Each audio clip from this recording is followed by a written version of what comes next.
I want to talk to you today about pricing. And there are two types of pricing. There's cost-based pricing and there's market-based pricing. This is very important that you understand because in the marketplace, most businesses and most people that consider themselves a business person, a businessman or a businesswoman, they usually incorrectly speak about pricing in the context of margins, right? They're more important, they're more interested in margins, right? Oh, what are the margins? How many of you, it makes it sound like as if, you know something that somebody else doesn't if the margins are there, right? Let me give you an example. We have three costs, three expenses that we've talked about. COGS, these are cost of goods sold. Those are raw materials, right? We have our overhead. This is going to be things like rent that are usually fixed. And we have our labor, right? Those are the people that work for us. You add those up to create a widget. In this case, the real world example that I'm going to use is going to be a tablet. A tablet, okay? So in 2012, I remember this specifically. In 2012, we had a whole bunch of companies, Microsoft, Kindle, Samsung, LG, that were all making these tablets. And they were smaller tablets, right? They also made larger ones, but they were smaller tablets. And they were working off the premise of margins. All right. Now, the problem with this is when you work off of cost-based pricing models and you work off of margins, you don't exactly know what the end user, who is buying it, is actually willing to pay for it. You see, most people that are working off of margins, again, put yourself in the context of being in a meeting and somebody is asking, well, wait a minute, I don't know if we should be doing this because I don't know what the margin is. That's the wrong question. You see, most of these companies had a total cost of ownership, your COGS, overhead, and labor added together, of around $100 per unit, per tablet. Their margin requirements are typically going to be around 40 to 80%. Well, they were pricing the product, all of these companies, these are red ocean companies.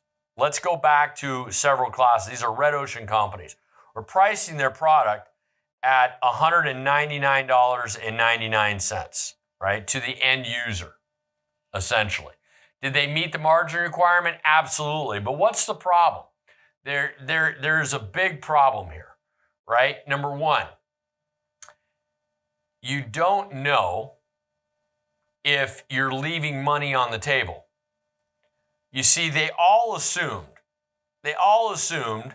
that because they met their margin requirement, that the end user was willing to pay no more than, say, $199.99.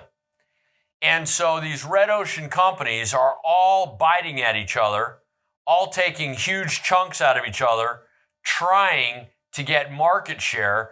And it's a very, very small iterative process whereby you spend lots of money to gain this much market share, right? That is the wrong strategy, cost-based pricing. And in my experience, I would say about 85% of all businesses that I see out there are implementing this incorrect methodology of cost-based pricing, right? Because they're working off of margins. Now, you're leaving money off, you could be leaving money on the table, meaning that what if they're willing to pay more than $199, right? The other issue is, what if you're pricing yourself too high, right? What if you're pricing too high, right? Now, everyone is here bundled up trying to take market share, and no one is actually asking the question, what is the end user willing to pay? What is the end user? And this is the question while you're sitting around strategizing with your associates. What is the, so as soon as, and I've been in meetings like this, as soon as somebody says margins, gotcha. What is the end user willing to pay? This brings us to market-based pricing. Let's flip the narrative backwards on its side, upside down, and here we have the same costs as the cost-based pricing model. Your cost of goods sold, your raw materials, your overhead, and your labor. Bingo, bango, bongo. Total cost of ownership. But this, my friends, this is, whoops, I'm trying to draw an apple. This is Apple, right? Apple Corporation. They decided in 2012 that they were going to launch the iPad mini. And what price point did they come out with in August of 2012? It was $319.99. Their cost of ownership, their total cost of ownership was relatively similar to Samsung, Microsoft, Kindle, LG, etc., right? At about $100. That's what it costs them to produce. Yet, they figured out that the market was willing to pay more. So what is the market willing to bear, right? They were willing to bear $319 versus $199, right? So we have Apple at $319.99, and we have Samsung, Kindle, LG, etc. at $199. And essentially, those companies were leaving $120 per unit on the table. This is market-based pricing, and here's the next question.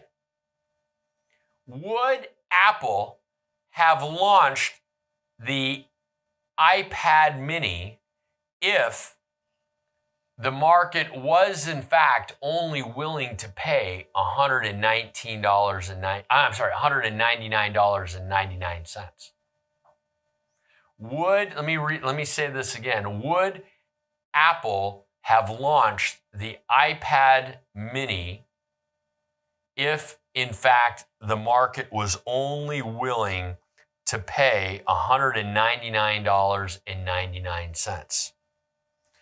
No. Why? Because Apple does not want to compete head to head with anyone. They want to find their own blue ocean. Very much like we are looking for our own reef, an ecosystem teeming with life that has money and is willing to spend it. Is the market willing to pay more for it? Yes. Was the market willing? Okay, now they launch August of 2012.